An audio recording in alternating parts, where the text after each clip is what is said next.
Hi guys, as you can see the Golf is kind of back together to a certain extent. We've done a dry build, but check out the video to see how we got to this stage.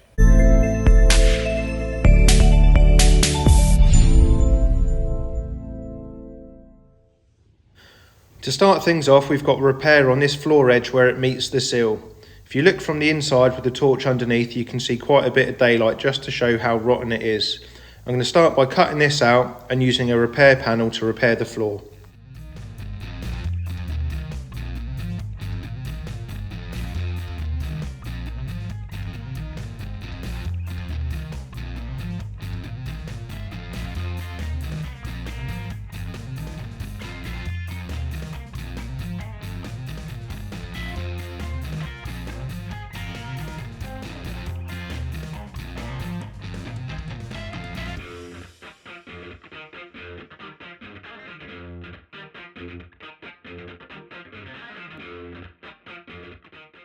So with the floor repaired, it was time to put the car on the rollover jig.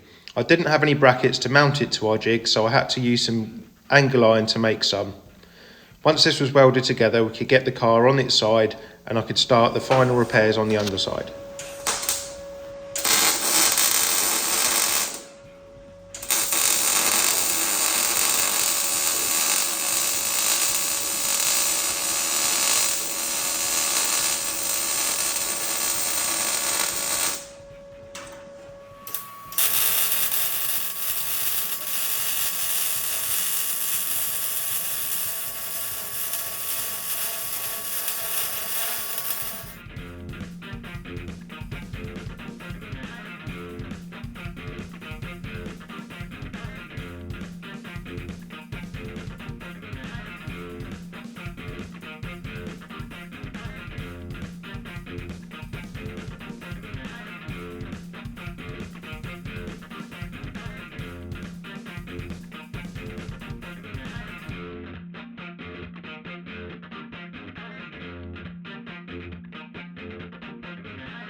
With the car on its side, it makes it much easier to perform the repairs on the underside. I'm going to start by doing the rear subframe mount.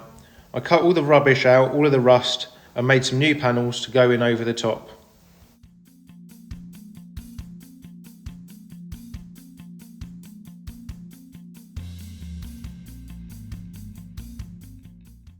Next up is this tricky repair around the fuel filler neck in the wheel arch. I showed this repair in the last video where I showed the rust, and now I've made this panel to weld in.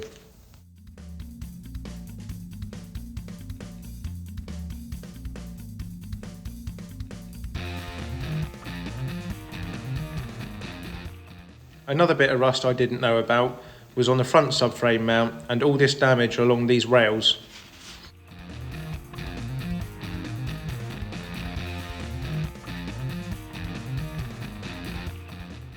Here, Chris is using the pin puller to pull out some damage on the bottom of the seals.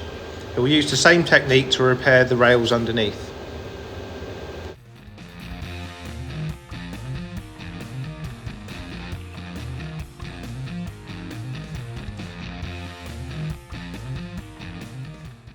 With all the repairs completed underneath, it was time to prep the underside for sealer and paint.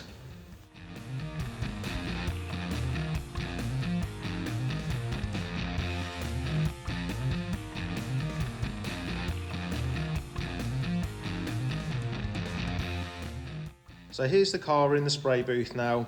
It's all been prepped, sealed and masked up, ready for us to apply Raptor to the underside and the wheel arches.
And that's that stage finished. Now it can come off of the rollover jig and we can set to on the bodywork.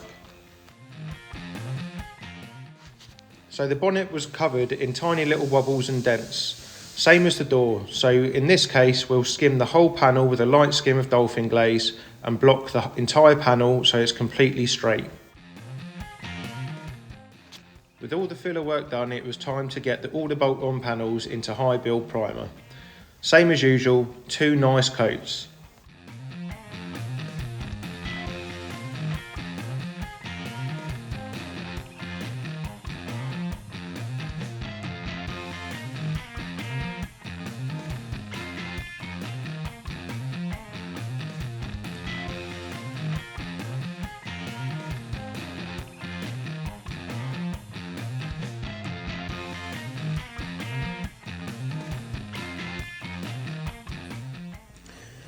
Okay, so Chris has been busy doing all of the filler work on the shell. He's just dusted it over with some etch primer before we get 2 coats of high build primer on this. As usual with all of the other cars that we do, it's going to be double primed. So once this has had 2 coats of high build primer, we'll let it sit for about a week, let it all draw in and cure fully. We're going to do a dry build on it. Everything should fit fine because we haven't really done anything with the door apertures or the doors, but we have got a new wing going on this side. Or is it the other side? I think it's the other side actually. So we're going to dry build it all up, make sure we're happy with fitment and everything. And once we've done that, take it all apart, block it, re-prime it, and then we can start thinking about paint. So yeah, pretty pleased with the progress on this. It's really stormed ahead. Bear in mind, we only took it apart beginning of August, and it was at the blasters for 4 weeks. So yeah, really pleased. Right, let's get to it.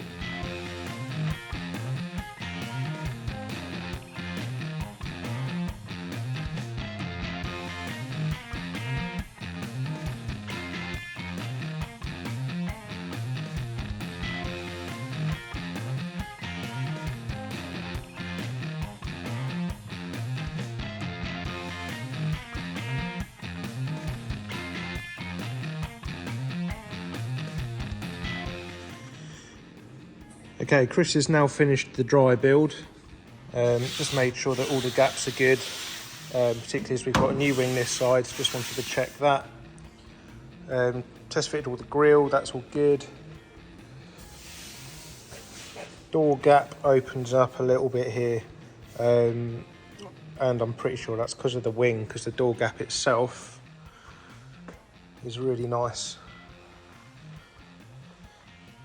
So we're just going to adjust the wing a little bit, and then the only other thing that we found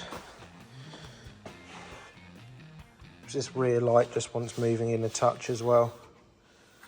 But other than that, all good. So really pleased with that. Pretty minor adjustments to make, and then it can all come back apart and Chris can block it for second prime. Well, I hope you enjoyed the video. Don't forget to hit like and subscribe so you get that notification when we put the next video up, and you'll get to see what colour we've painted the Golf. Cheers.